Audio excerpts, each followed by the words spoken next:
Breaking the Silence is a podcast that dives into the intricate and often challenging topics of grief and loss within relationships. Through insightful discussions, the podcast aims to explore how pain can be transformed into purpose, leading to healing and growth. By addressing themes such as inner child work and the journey towards feeling alive once more, this podcast offers a beacon of hope for those navigating difficult emotions. Ultimately, Breaking the Silence aims to guide listeners towards moving forward and embracing all the blessings that life has in store as they embark on a journey of self-discovery and spiritual fulfillment. I'm your guide through this journey, Renee Wallace, and I invite you to join me as we break the silence surrounding grief and loss, transforming pain into purpose and finding hope in the healing power of storytelling. Hello, my beautiful friends. Welcome back. I'm so excited that you are here with me. Excited to continue the conversation about attachment theory. And today I figured we would dive into a super important one, and that is secure attachment. But before we get into that, there are a couple things that I did want to share that I thought about after the last episode. Number one, I am not an expert by any means. I am only sharing with you everything I've learned, and I feel like I have learned a ton, but that does not mean I'm an expert on the matter by a long shot. And so I would encourage you, number one, all the things I've already mentioned. Do the quiz. The quiz is whether you do it in the book or the one that I gave you, so that you know your attachment style. But then also, and we can talk about this more, other ways of if you find that you're not secure. And if you are secure, that is amazing. Kudos to you, but all of us aren't secure.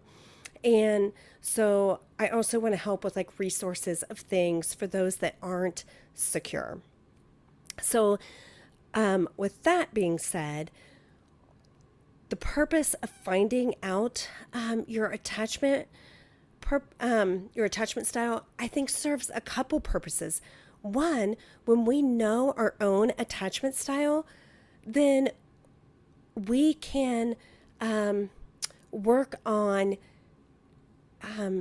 healing, right? And work on becoming more secure. And then we show up differently in relationships. We show up differently for every kind of relationship, whether it is a family member, work, friendship, intimate, whatever. We show up differently because we know better. And when we know better, we can do better. And knowledge is power, right? The other reason is, if you aren't in a relationship, ideally then you have an idea of what to look for in a partner that is secure. With that being said, I do not think that that means that we can't be in relationship with people that are not secure.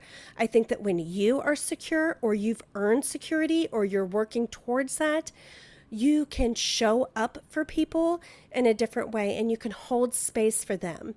And when you can see those tendencies for the other person, a couple things. If they are working towards also healing their wounds and they know their attachment style and they're trying to, make changes to move more towards secure, then I think that's a beautiful place that the two of you can come together with your woundings and hold space for each other and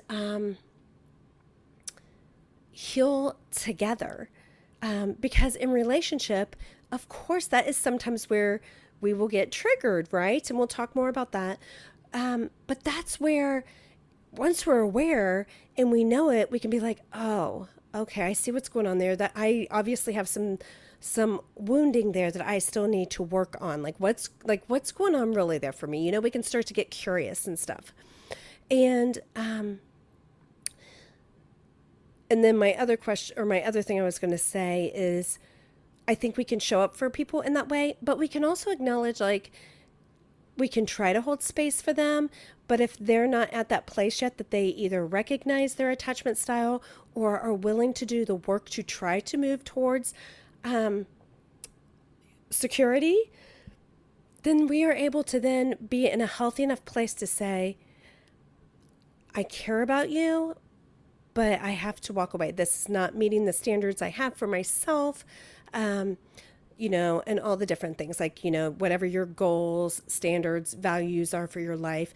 If it isn't meeting your wants and needs, then you're able to, when you have security, you're able to release that, and just say, this isn't serving me well right now at this point in time.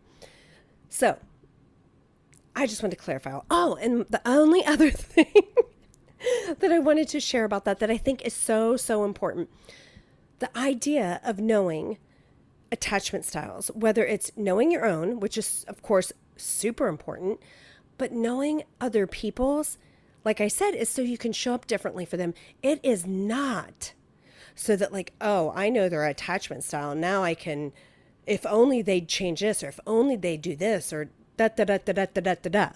No. You get to work on yourself, because we don't get to change anybody else. We can't change other people. You get to work on yourself. You get to heal your stuff, and you can choose to show up differently for them, like I already mentioned, and hold space for them. And maybe then when you are holding space for them and they can see that it is a safe place, maybe they are able to then feel safe enough to start to move into security, to, what's the word I want to say? Work on some of their own things. But that is not the intention of learning attachment styles. It is not for you to change somebody else. You cannot change other people. You can love them right where they're at. You can say, I fully see who you are, and you can try to show up for them and hold space, but you cannot change people. So I want to make all that sort of clear before we go any further into security. So let's talk about what secure relationships look like. Think about, I don't know who it is for you. Like, if it's a really good friend or a spouse or a boyfriend, girlfriend, or a sibling, or whatever, a child, if you have adult children, or a parent, someone that you feel so secure with them, you feel so safe, like they just get you, and you can share everything with them, like the good, the bad, the ugly, and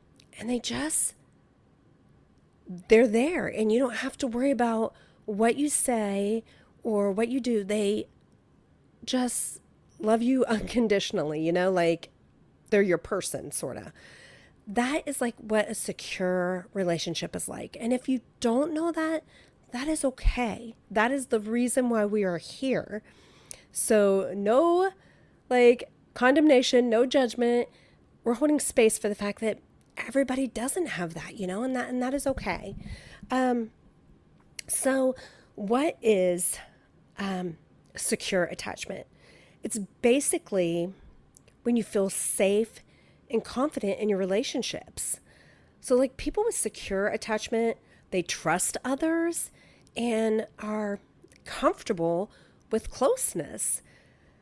They don't, they aren't all walled off from people, and they also aren't really about the drama. They don't want the drama. So that's the big difference, with secure person. There's not the walls, there's not the drama. And they have this amazing balance in the relationship, or in the relationships. They can depend on others, but also are super dependable themselves. And they're great at managing their emotions and communicating what they need.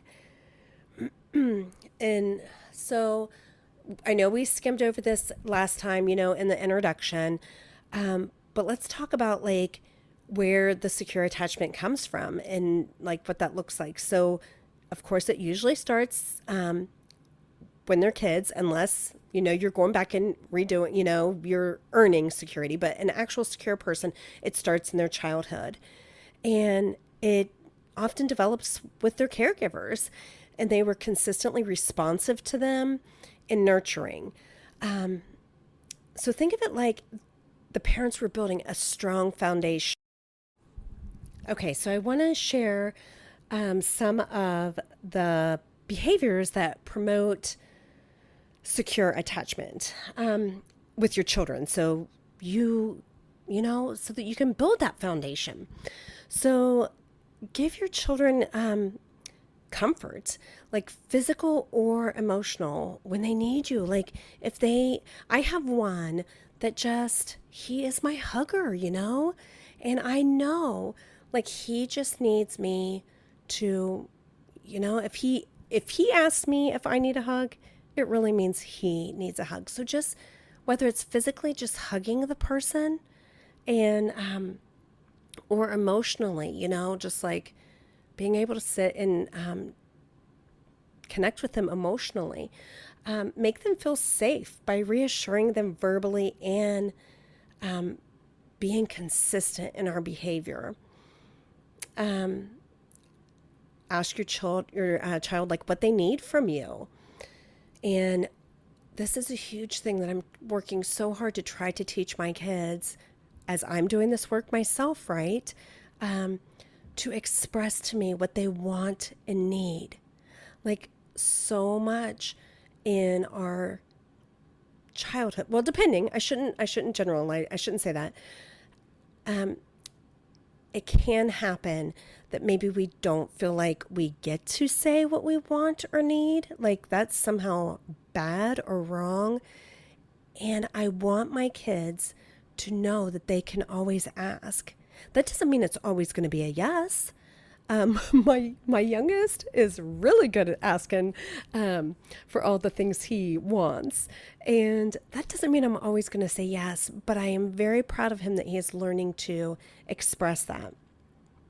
So allow them to have independence and room to explore, but then, be able to set the limits of the boundaries and why we have to have boundaries to keep them safe, and that it's for their protection.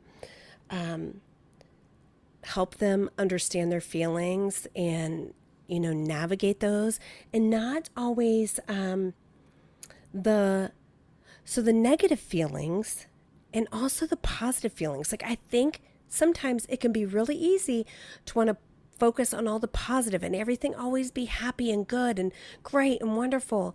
And if it's not happy, good, great, and wonderful, depending on the type of environment we grew up in, maybe we don't talk about negative things. Like maybe that is like super uncomfortable and we don't like conflict and we avoid it.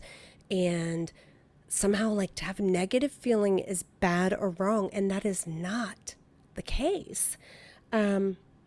So like help them be able to express both and not just brush them aside or dismiss them or make it about you.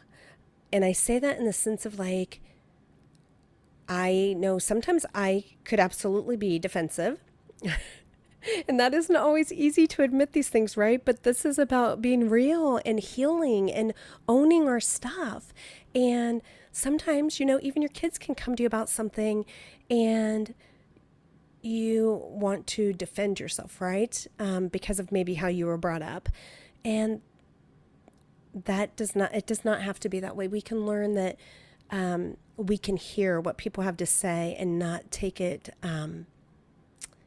personally and not assume it is an attack on us, just them communicating.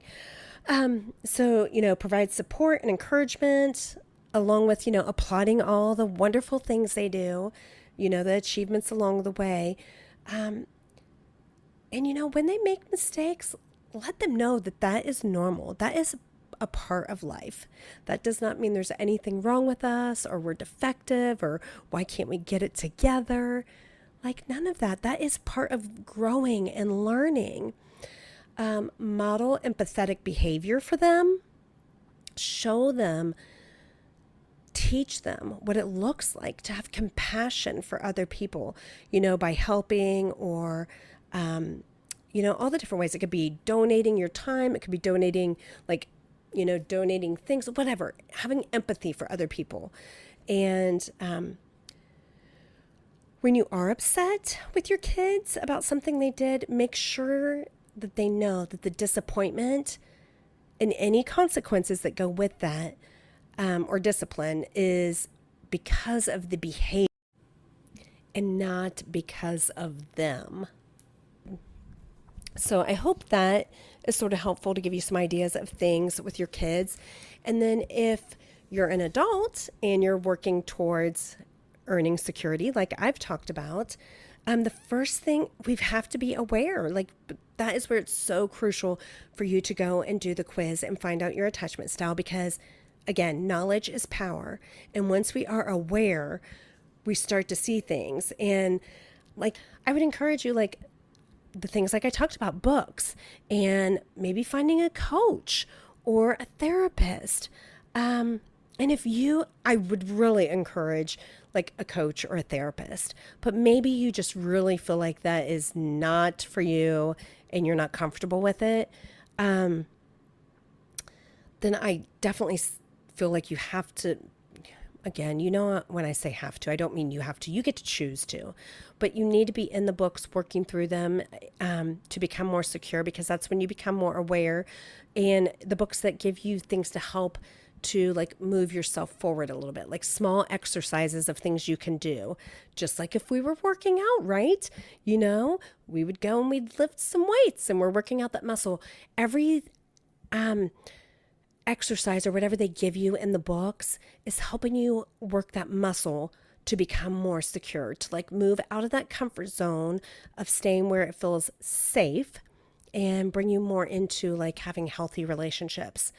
And which leads me into the last thing I would suggest is, building and maintaining the healthy and supportive relationships. Find those people that want to show up for you, that want to be there for you, that see who you are, your flaws and all, because newsflash, we all have flaws, and allow them, build relationships with them. Some other things, definitely begin to recognize and address your emotional needs. And that can take some work for sure. I actually did this a while back in my stories. I did a poll and I had so many people message me that, and actually one that had struggled with addiction to alcohol. And he has been sober now, I believe, 3 or 5 years. I don't know. But anyways, my point being, I think he went through AA and all the things and the 12-step program. And he said he's still, even now, as far as he's come, has trouble recognizing his own needs sometimes. And so that definitely is a journey and a process, but starting to ask yourself, what do I need? And then being able to express that. Okay, so one last thing I do want to touch on before we wrap this up is for security. There's 5 types of intimacy. And a lot of times we think of intimacy in relationships as just being romantic or sexual. And although, yes, that's a piece, but that's not all that I'm talking about.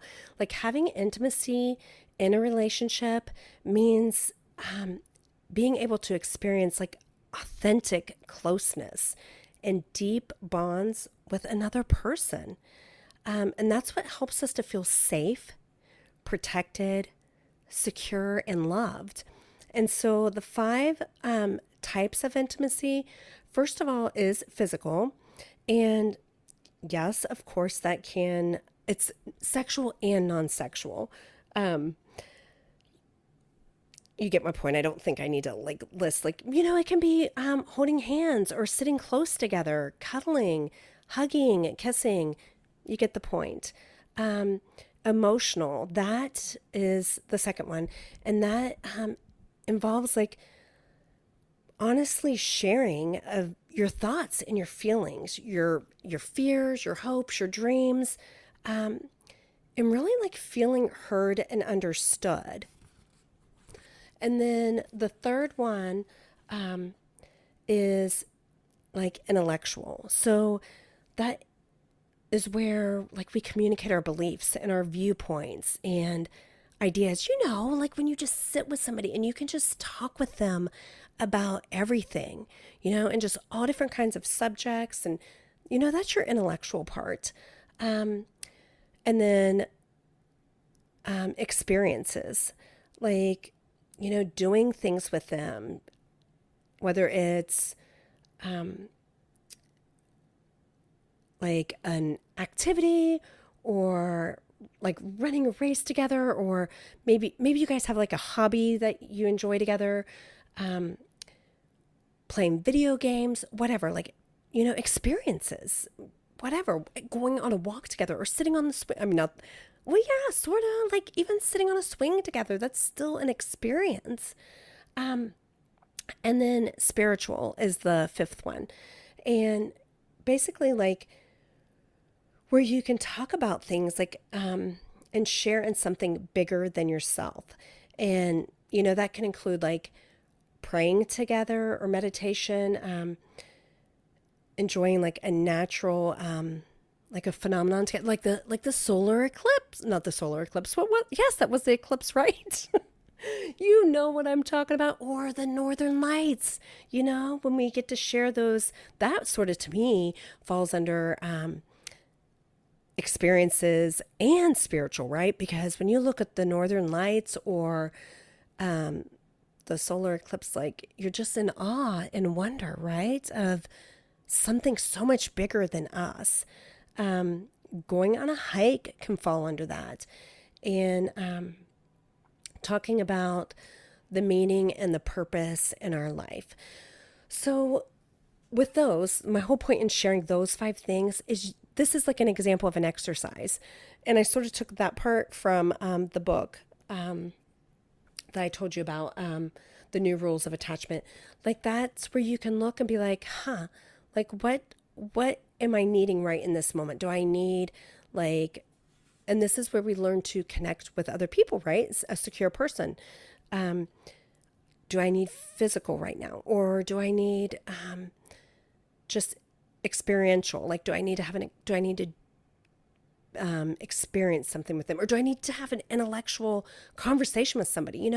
Just looking at yourself and saying, how can I fill that need of intimacy right now? And I don't know if that makes sense or not. More my point of that was sharing, like, number one, first of all, the 5 ways that we have connect in intimacy with people, with others. And that doesn't mean, again, in a intimate relationship. This can be with your friends. Like, hey, I really need some time with my friend. Like, I need to just see if they want to go for a walk, or I really want to have like, I feel like I need to have deep conversation about something, or, and that can be calling up your best friend about that, or whoever. So that is an example there of like a secure person would be able to look at those things and see what they need. And if you're not secure, starting to look and being like, what do I need right now? And being able to start to meet those needs one of 2 ways. If it's reaching out to somebody and saying, hey, can we grab dinner sometime this week or something? Like if you need connection with a person, with a friend or a boyfriend or girlfriend or your child or whatever.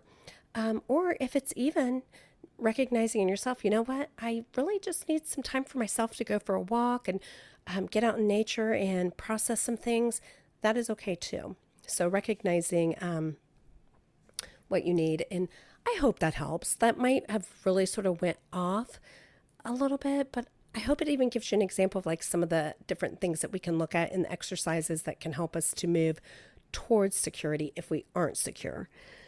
So I want to wrap this up because I know it's getting long. My goal is always to have like shorter podcasts, and I knew like going into the series, like I don't know if I can wrap it up in like a short 15-minute podcast, because there's so much to like talk on. And of course I want to break it down more, so that my podcasts aren't so long. But anyways, I do want to say, like, next time we will explore another attachment style, maybe anxious or the avoidant attachment.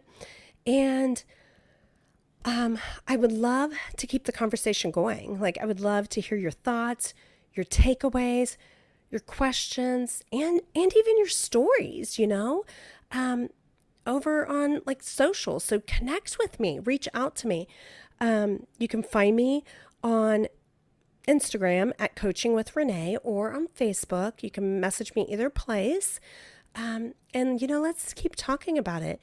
I really would love to hear your thoughts and your experiences. And if you have had an experience with a secure attachment, or if you yourself have a secure attachment. And thank you so much. I appreciate you so much that you take the time to listen to me and what I have to share. And I pray that you find benefit in this, and that you are learning something from it. And know that I send you off with so much love. And I will talk to you next time. Alrighty, bye. Thank you for joining me on this episode of Breaking the Silence. As we conclude our time together, let us carry forward the stories we've heard, the emotions we've shared, and the connections we've forged. Remember, the journey through grief and loss is not one we walk alone. In the silence, we find solidarity. In our shared experiences, we find strength. And in our vulnerability, we find resilience. If you or someone you know is navigating the complexities of grief, know that there is support available. Reach out, lean on your community, and remember that healing is not linear. It's a journey, and you are not alone. Thank you for listening. Thank you for sharing, and thank you for being a part of this community. Until next time, may you find peace in the spaces between the silence. Please be sure to subscribe below and leave us a review. If you'd like to connect further, you can find me on Instagram at Coaching with Renee.